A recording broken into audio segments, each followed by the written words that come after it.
In the land of grills.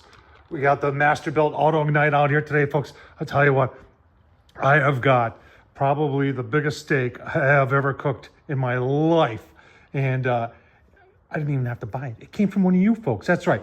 So I'll call this gentleman out. He's a good friend of mine. He lives right across the border in Illinois. His name is Ted. And Ted sent me this aged Cowboy Ribeye that's 2 3/4 pounds. That's right, 2 3/4 pounds. We're going to take a close look at it. And I was thinking the whole time after I've got this as to how I should cook this. And there's a lot, you know, in the land of grills, there's a lot of choices.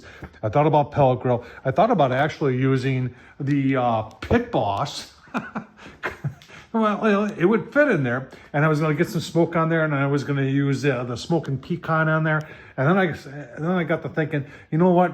I think I just like to do it with charcoal. So get out the old B&B, and I've got some, I'm gonna use the lump in there. And then I've got 2 chunks of apple wood in there. And what I like about the Masterbuilt, about the Autoignite, is that I can do low and slow. And I can turn this up to hot and fast and do a cast iron sear on it. And that's gonna be very important. We're gonna take a look at that steak, show you where it came from. And in the meantime, I'm gonna get this fired up. And I'm also gonna try something new today. I'm gonna try the Strike-A-Fire with the Autoignite. And that probably will resolve any issues, because I've had on and off issues with the Autoignite, the ignite part of the auto actually working. Sometimes it does, sometimes it doesn't.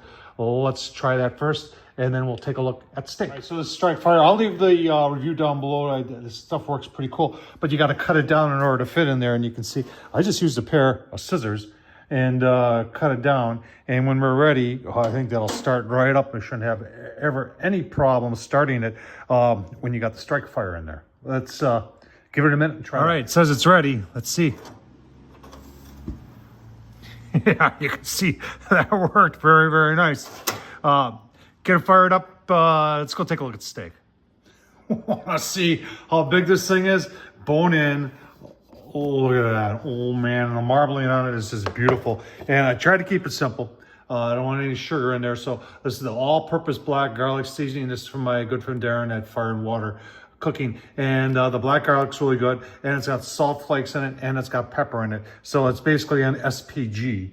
And then the Wild Fork Foods.com. This is where this came from, and they got everything: beef and steak, chicken, seafood. There's a lot of stuff on there. I'll leave the link down below to there. Let's take a look back at the Masterbuilt and get some smoke on here. I think we're going to take this up internally to about 110ish, pull it, and then set that Masterbuilt on high, and then give it a quick sear. All right, just starting to come up the temp here.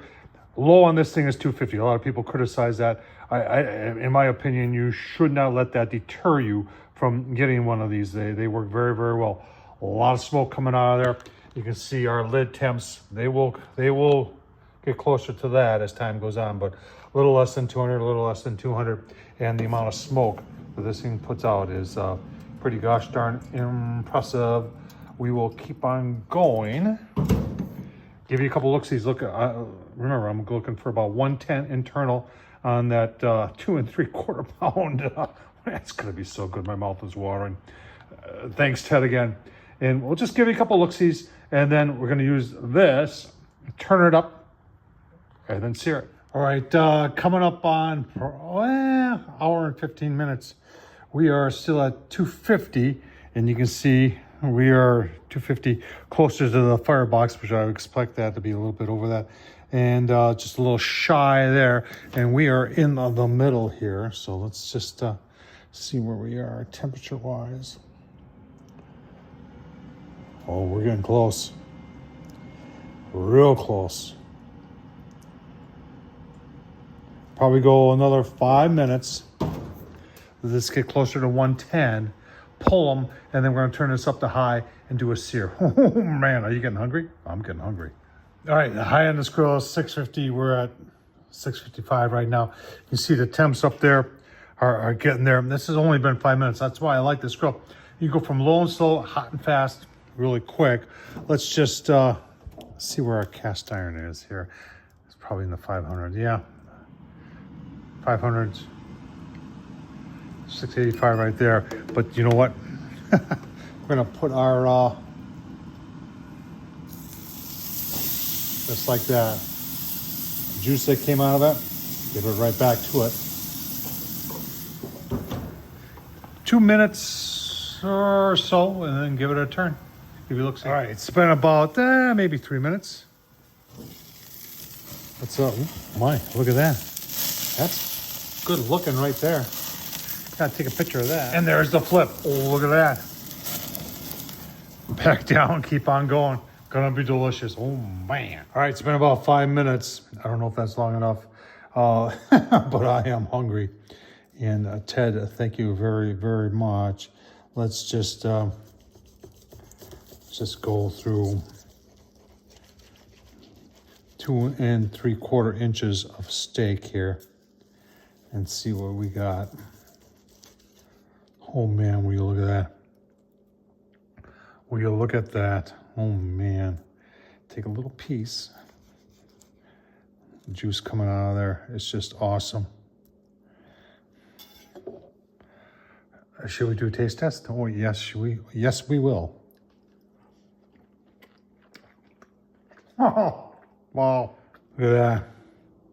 That's absolutely beautiful. I'll tell you what, Ted, thank you so much. Folks, I'll leave a link down below where you can get some of these steaks, but oh man, they are so good. Masterbuilt did a great job. Tom Horsman YouTube. Yeah, I can taste the charcoal on there, the apple wood, and the sear. Oh man, so good. Thanks for watching, folks.